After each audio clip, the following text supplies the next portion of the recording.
بسم الله الرحمن الرحيم. الحمد لله نحمده ونستعينه ونستغفره ونؤمن به ونتوكل عليه ونعوذ بالله من شرور أنفسنا ومن سيئات أعمالنا. من يهده الله فلا مضل له ومن يضلله فلا هادي له. ونشهد أن لا إله إلا الله وحده لا شريك له. ونشهد أن سيدنا ومولانا محمدا عبده ورسوله. وصلى الله تعالى على خير خلقه سيد الأنبياء والمرسلين وعلى آله وصحبه وأهل بيته وذرياته وعلينا معهم أجمعين. أما بعد فأعوذ بالله من الشيطان الرجيم. بسم الله الرحمن الرحيم. يا أيها الذين آمنوا اتقوا الله حق تقاته ولا تموتن إلا وأنتم مسلمون. واعتصموا بحبل الله جميعا ولا تفرقوا. وعن أنس رضي الله تعالى عنه أنه قال رسول الله صلى الله عليه وسلم: لا تقاطعوا ولا تدابروا ولا تباغضوا ولا تحاسدوا وكونوا عباد الله إخوانا. لا يحل للمسلم أن يهجر أخاه فوق ثلاث. صدق الله العظيم وصدق رسوله النبي الكريم.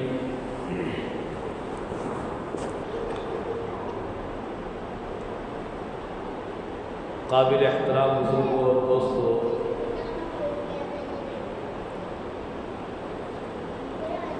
اللہ رب العالمین نے ہم سب کو انسان بنانے کے ساتھ ساتھ ایمان و اسلام کی دولت سے مالا مال فرمایا ہے۔ یہ وہ انمول نعمت ہے، یہ وہ انمول دولت ہے جس کا کوئی بدل دنیا میں نہیں ہے۔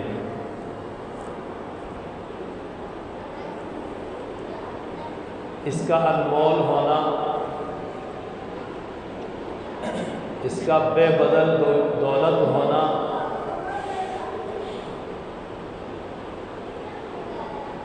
اس اعتبار سے بھی ہے کہ اس نعمت میں، اس دولت میں اللہ رب العزت نے انقلابی تاثیر رکھی ہے، دلوں کو بدل دینے والی تاثیر رکھی ہے۔ دو دل آپس میں اگر میلے ہو گئے، گندے ہو گئے، لا تعلق ہو گئے، نفرت و عداوت سے دو دل بھر گئے، تو ایسے دو دلوں کو ایک کرنے کی تاثیر اللہ رب العزت نے ایمان میں رکھی ہے، اسلام میں رکھی ہے۔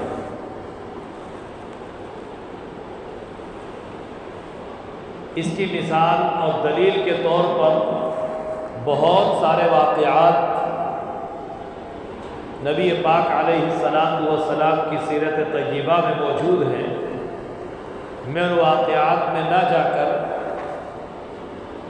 صرف میں ایک بات کی طرف اشارہ کر دینا کافی سمجھتا ہوں کہ جب نبی پاک علیہ السلام نے اپنی بعثت کا اعلان کیا اور 13 سال بعثت کے اعلان کے بعد مکہ المکرمہ میں آپ نے گزارے، اس کے بعد جب آپ مدینہ المنورہ میں ہجرت فرما کر تشریف لائے ہیں تو اس وقت جنگ بعاث کے تذکرے ہو رہے تھے۔ جنگ بعاث مدینہ منورہ کے دو قبیلوں کے درمیان 100 سال تک چلنے والی وہ جنگ ہے کہ جس جنگ کو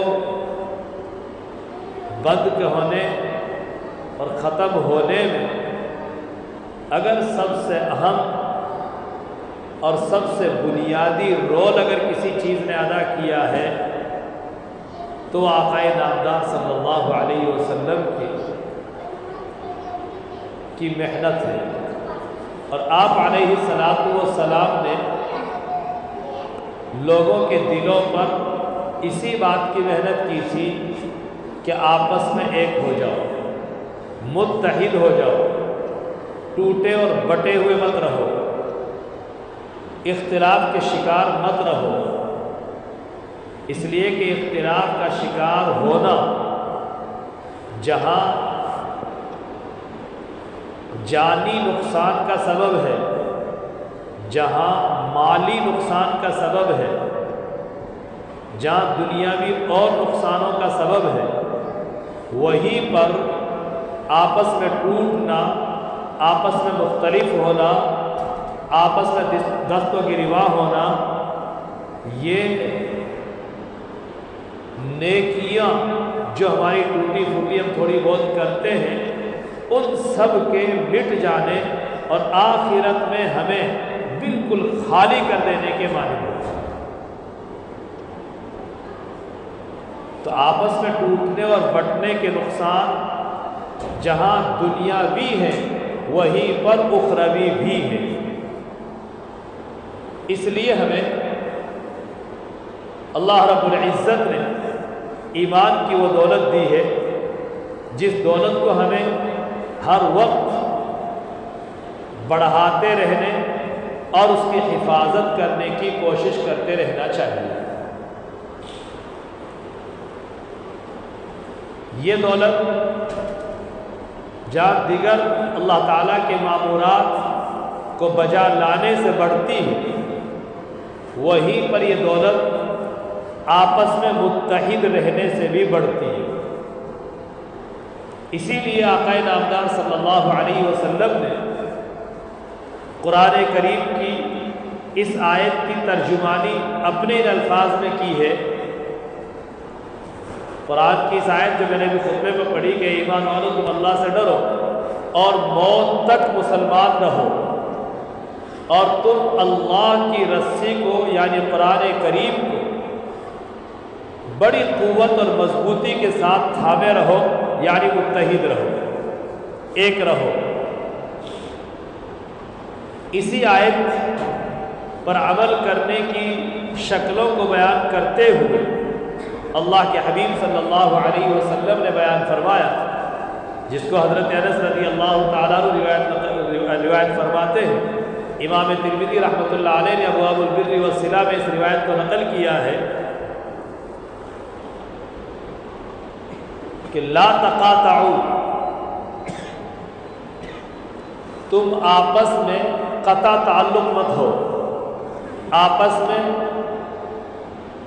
بول چال بند مت کرو، آپس میں تعلقات کو توڑو مت،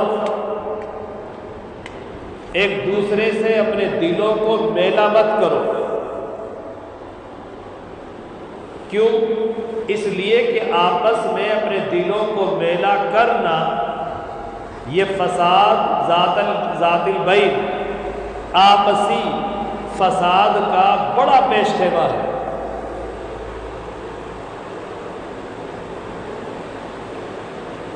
اب آدمی کبھی چل کر کے یوں کہے کہ مجھے فلانے سے بڑی تکلیف ہوتی ہے، اس لیے میں فلانے سے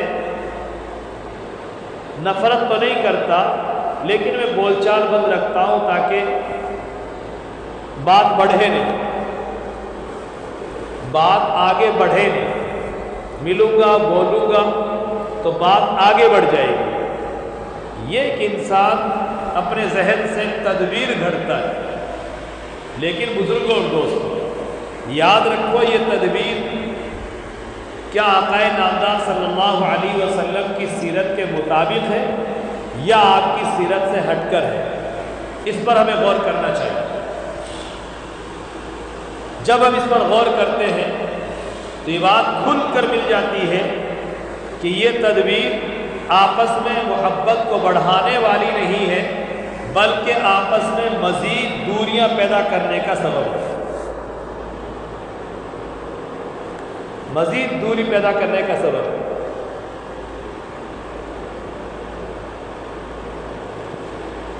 اس لیے آپس میں قطع تعلقی مت کرو، آپس میں کسی سے بول چال بند مت کرو۔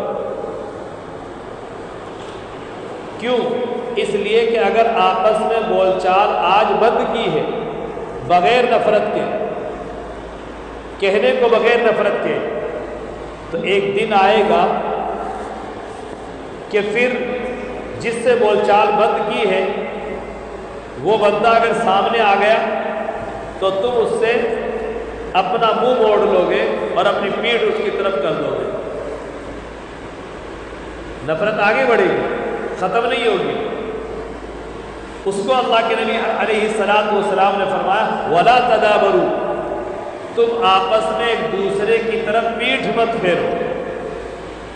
دشمنی کی ابتدا بول چال بند کرنے سے ہوتی ہے، اور پھر وہ جب آگے بڑھتی ہے تو پھر انسان ایک دوسرے سے منہ موڑ کر چلنے لگتا ہے۔ اگر سامنے سے وہ آ رہا ہے تو فوراً اپنا رخ موڑ لیں گے اور اس کی طرف پیٹ پھیر کر کے آگے چلنے لگ جائیں گے۔ جانا ادھر تھا لیکن اس کو دیکھ کر کے منہ موڑ لیا۔ یہ دشمنی میں، یہ نفرت میں، یہ قطع تعلقی میں، یہ دلوں کی دوریوں میں مزید اضافہ ہے، مزید اضافہ ہے۔ اور دشمنی جب آگے بڑھتی ہے، اور جب دشمنی آگے بڑھتی ہے تو پھر دلوں میں نفرت اور عداوت اور بغض اور دشمنی پیدا ہو جاتی ہے۔ اس کو آقا نامدار صلی اللہ علیہ وسلم نے فرمایا وَلَا تَبَاغَضُوا، اور تم آپس میں ایک دوسرے سے بغض مت پیدا کرو، ایک دوسرے سے نفرت پیدا مت کرو۔ یہ دشمنی کی آگے بڑھی ہوئی ایک حد ہوتی ہے، اور اس سے آگے دشمنی بڑھتی ہے، اور اس سے آگے دشمنی بڑھتی ہے، تو پھر انسان جس کے ساتھ دشمنی ہے، جس کے ساتھ قطع تعلقی ہوئی ہے، اس کو دیکھ کر جلنے لگتا ہے۔ اس کی ترقی، اس کو آگے بڑھتا ہوا دیکھنا، اس کی مالی حیثیت کا اچھا ہو جانا، اس کا مکان دکان کا اچھا ہو جانا، اس کے کاروبار کا اچھا چلنا، اس کی اولاد کا نیک ہو جانا، اس کے گھر کا نظام اچھے طریقے سے چلنا، یہ اس کو نہیں بھاتا۔ ان ساری چیزوں کو دیکھ کر وہ جل بھن کر کوئلہ ہو جاتا ہے، اور آخری درجے میں اپنی دشمنی کا اظہار اپنی تمنا کے ساتھ میں کرتا ہے، کاش اس کے پاس یہ گاڑی ہے، یہ گاڑی اس کے پاس نہ رہے، چاہے مجھے ملے یا نہ ملے۔ اس کا یہ کاروبار اس اچھے ڈھنگ سے چل رہا ہے، کاش یہ کاروبار اس اچھے ڈھنگ سے نہ چلے، چاہے میرا کاروبار ٹھپ ہو جائے تو ہو جائے، لیکن اس کا کاروبار چلنا نہیں چاہیے۔ اس کو آقا نامدار صلی اللہ علیہ وسلم نے فرمایا وَلَا تَحَاسَدُوا، تم آپس میں ایک دوسرے سے حسد مت کرو۔ یہ حسد آپس میں ایک دوسرے سے، یہ دشمنی کی آخری حد ہے۔ دشمنی کی ابتدا قطع تعلقی سے ہوتی ہے، پھر آگے بڑھتی ہے تو منہ پھیر کر کے چلنے لگتے ہیں، پھر اور آگے بڑھتی ہے تو دلوں میں نفرت اور عداوت بیٹھ جاتی ہے، اور آگے بڑھتی ہے تو پھر اس آدمی کی کوئی اچھائی اور کوئی خوبی اچھی نہیں لگتی، بلکہ یہ تمنا ہوتی ہے کہ اس کی یہ خوبی اس کے پاس نہ رہے، مجھے ملے یا نہ ملے، یہ تمنا ہونے لگتی ہے۔ اسی کو ہم حسد کہتے ہیں، اسی کو ہم آپس میں جلن کہتے ہیں۔ فلاں مجھے دیکھ کے بہت جلتا ہے، فلاں کو میری دکان کھٹکتی ہے، فلاں کو میرا کاروبار کھٹکتا ہے، فلاں کو میرا مکان کھٹکتا ہے، فلاں کو میری اولاد کھٹکتی ہے، فلاں کو میری علمی صلاحیت کھٹکتی ہے، فلاں کو میرا اچھا پڑھنا کھٹکتا ہے، فلاں کو میری نوکری کھٹکتی ہے۔ یہ ساری چیزیں، اور یہ سب چیزیں ہو جاتی ہیں، یہ سب چیزیں ہو جاتی ہیں۔ اب ان سب چیزوں کے ہونے کے بعد ہم آخری درجے میں کہاں پہنچتے ہیں؟ پھر ہم بدگمانیوں کے شکار ہو کر پھر ہم کسی تعویذ ڈونے والے کے پاس پہنچتے ہیں کہ یار میرا کاروبار نہیں چلتا، مجھے لگتا ہے کہ میری فلاں کے ساتھ آج کل ذرا کھٹپٹ چل رہی ہے، ہو سکتا ہے اس نے کچھ کروا دیا، ہو سکتا ہے اس نے کچھ کر دیا۔ یہ بدگمانی وہاں بڑھتی ہے۔ لیکن یہ بدگمانی آئی کہاں سے ہے، اس کی بنیاد کہاں تھی، اس پر غور نہیں کیا، اس پر غور نہیں کیا۔ اس پر غور کریں، اس پر غور کریں کہ جب آپس میں قطع تعلقی ہو جاتی ہے، بول چال بند ہو جاتی ہے، اور آگے بڑھ کر کے ایک دوسرے کی طرف دیکھنا پسند نہیں ہوتا، اور آگے بڑھ کر کے دل کی نفرت اور عداوت اور آگے بڑھ جاتی ہے، تو پھر انسان مد مقابل کے متعلق بدگمانی کرنے لگتا ہے۔ اور آپ نے تجربہ کیا ہوگا کہ جس کے ساتھ ہماری بول چال نہیں ہے، ہم سائڈ میں بیٹھے ہیں اور وہ کسی اور کو پاس میں بیٹھا کر کے ہمیں دیکھ دیکھ کر کے کچھ باتیں کر رہا ہوتا ہے، یہ ہماری ہی کر رہا ہے کچھ، یہ میرے خلاف اس کو کچھ بھر رہا ہے، یہ ہم سب سوچتے ہیں، یہ ہر آدمی کی فطرت میں ہوتا ہے۔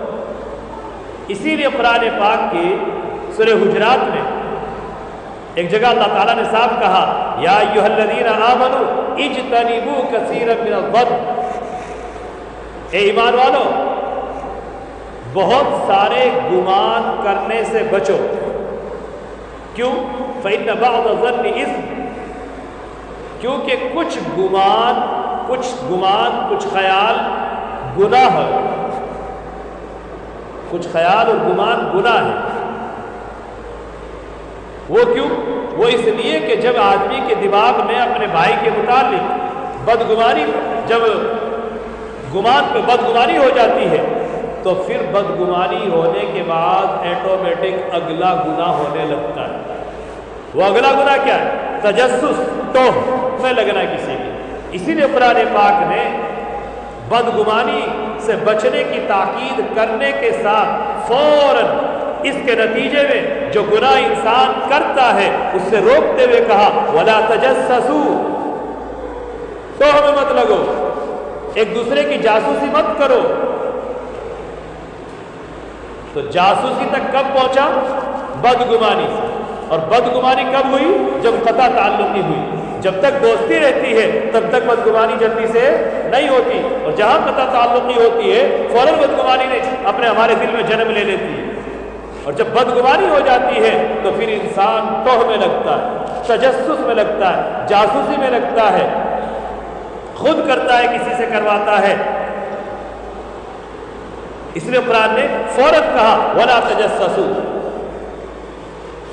اور جب انسان قطع تعلقی کے بعد بدگمانی کا شکار ہو جاتا ہے اور بدگمانی کی وجہ سے پھر جاسوسی کا شکار ہو جاتا ہے، تو پھر تیسرا گناہ جو حقیقت میں چوتھا ہے، وہ تیسرا گناہ اور کرنے لگتا ہے۔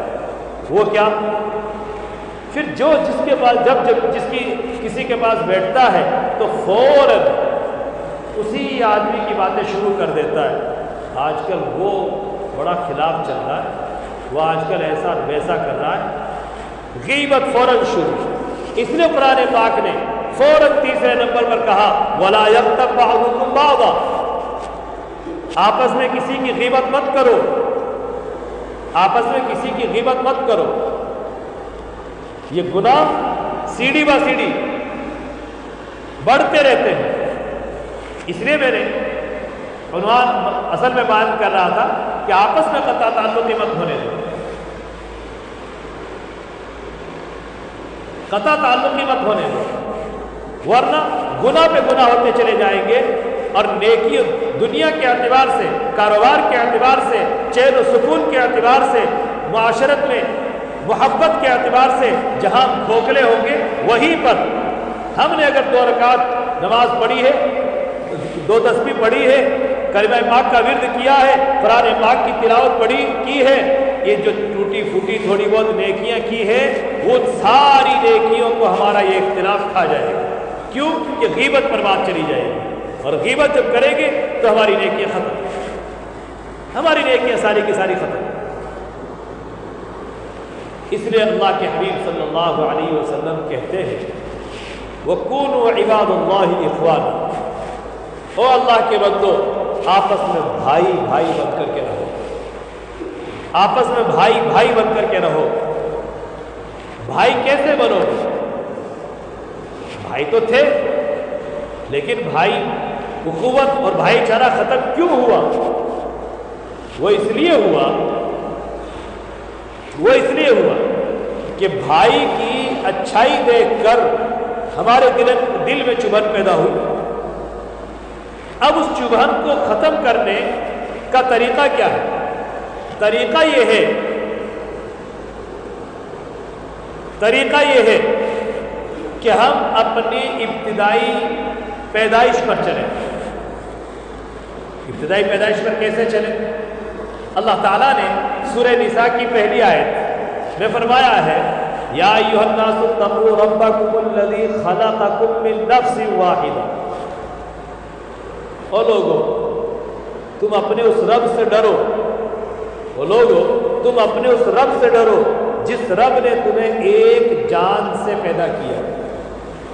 بس یہ ایک نقطہ ہے، یہ ایک گڑ ہے بھائی ہونے کا کہ ہم ابتدا میں جاتے ہیں، بیک گراؤنڈ میں جاتے ہیں اپنے، اور سوچتے ہیں کہ میرے اور میرے اس بھائی کے درمیان کتنی دوری ہے؟ کوئی دوری نہیں ہے۔ خلقکم من نفس واحدہ، ایک جان سے پیدا ہوئے ہو۔ جہاں ہمارے دل میں اللہ کی تخلیق کا یہ نقطہ ہمارے دل میں مستحضر ہوتا ہے، حاضر کرتے ہیں، ایک جان سے پیدا ہے، وہ تو بھائی ہے۔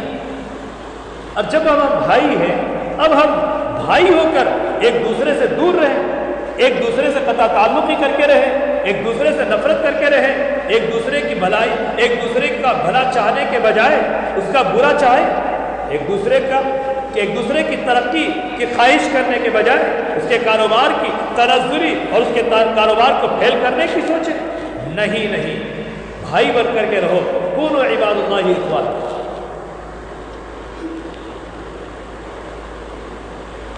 کہ صاحب ٹھیک ہے، آپ بات صحیح کہہ رہے ہیں، قرآن کی بات کہہ رہے ہیں، نبی کی بات کہہ رہے ہیں، لیکن کیا کریں جب آپس میں اٹھتے بیٹھتے ہیں تو کچھ مزاج کے خلاف ایک دوسرے کی باتیں دیکھ کر قطع تعلقی ہو ہی جاتی ہے۔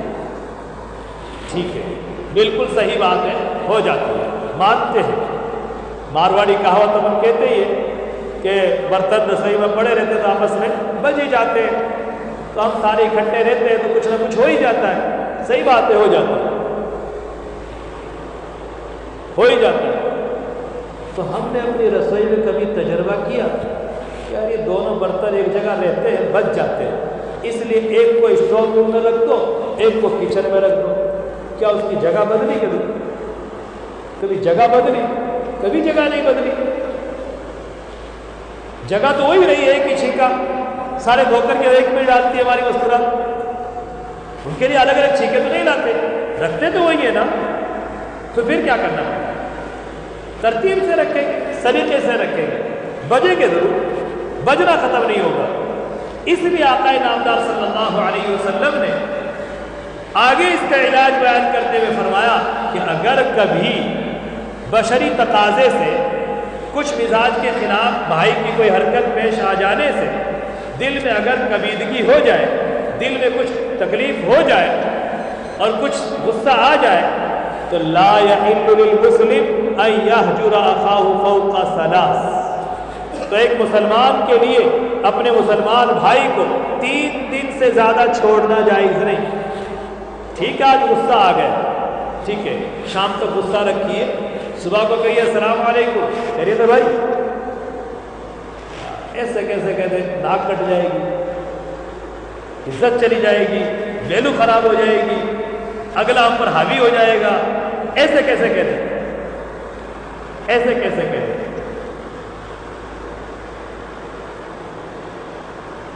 ایسے کیسے کہنے کی ایک مثال دیتا ہوں، مثال میں ایک واقعہ بیان کرتا ہوں، آقا نامدار صلی اللہ علیہ وسلم کے گھرانے کا واقعہ۔ حضرت حسین رضی اللہ تعالیٰ عنہ اور حضرت عبداللہ بن جعفر رضی اللہ تعالیٰ، حضرت جعفر اور حضرت علی سگے بھائی ہیں۔ تو اب حضرت عبداللہ اور حضرت حسین چچے تائے کے بھائی ہو گئے، چچرے تائے بھائی ہو گئے۔ اتفاقاً ان دونوں بھائیوں میں کچھ بول چال ہو گئی۔ ایک دن گزر گیا، دوسرا دن گزر گیا، دوسرے دن کی جب شام آئی تو عبداللہ بن جعفر نے ایک خط لیا اور اس خط میں لکھا، بھائی ہمارے تمہارے درمیان 2 دن سے قطع تعلقی چل رہی ہے، اور آپ کو پتہ ہے کہ آپ نواسۂ رسول صلی اللہ علیہ وسلم ہیں، آپ حضرت علی کے بیٹے ہیں، آپ جنت کے جوانوں کے سردار ہیں، آپ بڑے باپ کی اولاد ہیں،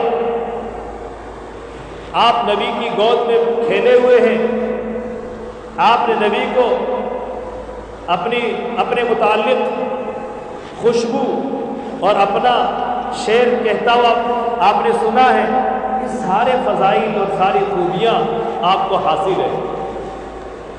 میں یہ چاہتا ہوں کہ یہ سارے کمالات اور یہ ساری خوبیاں آپ کی باقی رہے اور ان میں مزید اضافہ ہو، ان میں اور بڑھاوا ہو، اس کے لیے میں آپ کو ایک اور چانس دیتا ہوں کہ آقا نامدار صلی اللہ علیہ وسلم نے فرمایا ہے کہ اگر 2 بھائیوں میں آپس میں قطع تعلقی ہو جائے تو 3 دن پورے ہونے سے پہلے ان میں جو پہل کر لے سلام کرنے میں جو پہل کر لے وہ سب سے بہتر ہے دونوں میں۔ تو یہ فضیلت بھی میں چاہتا ہوں کہ تمہاری قسمت میں آ جائے، اس لیے میں یہ چاہتا ہوں کہ تم آج شام کو یا کل دن میں میرے پاس آ کر کے معافی مانگ لو اور سلام کر لو۔ حضرت عبداللہ بن جعفر حضرت حسین کو یہ خط لکھتے ہیں اور پھر آگے ایک بات لکھتے ہیں بڑی چونکا دینے والی۔ وہ پھر کہا کہ اگر آپ یہ موقع غنیمت نہیں سمجھتے ہیں تو پھر میں آتا ہوں آپ کے پاس اور میں معافی مانگتا ہوں، پھر مت کہنا کہ تم نے فضیلت پالی، پھر مت کہنا کہ تم نے ثواب میں مجھ سے آگے بڑھ گئے، پھر یہ بات مت کہنا۔ جیسے ہی حضرت عبداللہ بن جعفر کا خط حضرت حسین رضی اللہ تعالیٰ عنہ کی خدمت میں پہنچا، پڑھا، پڑھتے ہی سادہ کپڑوں میں بیٹھے تھے، صرف لنگی بندھی ہوئی تھی ازار، اور اوپر کی کمبل اوپر کا کرتا نہیں تھا۔ خادم سے کہا ادھر چادر ٹنگی ہوئی تھی، فوراً خادم سے کہا کہ چادر دو، اوڑی، پورا کرتا نہیں پہنا، چادر اوڑی اور ایک پلہ گھسٹ رہا ہے زمین پر، اور گھسٹتے ہوئے خط ملتے ہی فوراً حضرت عبداللہ کے گھر جا پہنچے اور کہا بھائی السلام علیکم ورحمۃ اللہ وبرکاتہ۔ یہ آخرت پر یقین، یہ اللہ کے وعدوں پر یقین، یہ جنت کی نعمتوں کے پانے کا شوق، یہ نبی پاک علیہ السلام سے محبت، یہ نبی کے رشتے کی لاج۔ آج ہم اور آپ کہتے ہیں ہم نبی سے محبت کرتے ہیں، ہمیں نبی سے عشق ہے، ہم نبی کا کلمہ پڑھتے ہیں، ہم آخری نبی کے امتی ہیں، سارے فضائل ہمیں حاصل ہیں، لیکن بس وہ لیکن کہہ کر کے جو کام کرنے کو کہا جاتا ہے اس کو سب میں پانی پھیر دیتے ہیں۔ ارے بھائی جب نبی کے امتی ہیں تو پھر نبی والے کام کرو نا، نبی سے سچی محبت کا ثبوت دو۔ بہرحال بات یہ ہے کہ ہم آپس میں متحد رہیں، جتنے ہم متحد رہیں گے اتنی ہی دنیا بھی ہماری خوشحال رہے گی اور آخرت بھی ہماری آباد ہوگی۔ جہاں ہمارے دلوں میں میلہ پن پیدا ہو، ہم 1-2 دن کے بعد اپنے غصے کو پی کر اور کل اور پرسوں کی بات کو بھلا کر، غم کھا کر، صبر کر کے ہم ہمارے بھائی سے فوراً پیش قدمی کر دیں، بھائی السلام علیکم ورحمۃ اللہ وبرکاتہ کہہ لیں اور اپنے دل کو صاف کر لیں۔ اس لیے کہ آقا نامدار صلی اللہ علیہ وسلم نے حضرت انس کو ایک موقع پر کہا تھا، یا بنیا، میرے بیٹے اگر تجھ سے ہو سکے تو صبح شام کو ہر شام اس حال میں کر کہ تیرے دل میں کسی کا کھوٹ نہ ہو، یہ میری سنت ہے، یہ میری سنت ہے۔ ایک موقع پر فرمایا اللہ کے نبی نے فمن رغب عن سنتی فلیس منی، جو میری سنت سے اعراض کرتا ہے، جو میری سنت سے کتراتا ہے، وہ مجھ سے نہیں، وہ میرے طریقے پر نہیں ہے۔ یا آقا نامدار صلی اللہ علیہ وسلم کے فرمودات ہیں۔ اللہ تعالیٰ مجھے بھی عمل کی توفیق نصیب فرمائے اور آپ سب کو اور پوری امت کو اس پر عمل کی توفیق نصیب فرمائے۔ وآخر دعوانا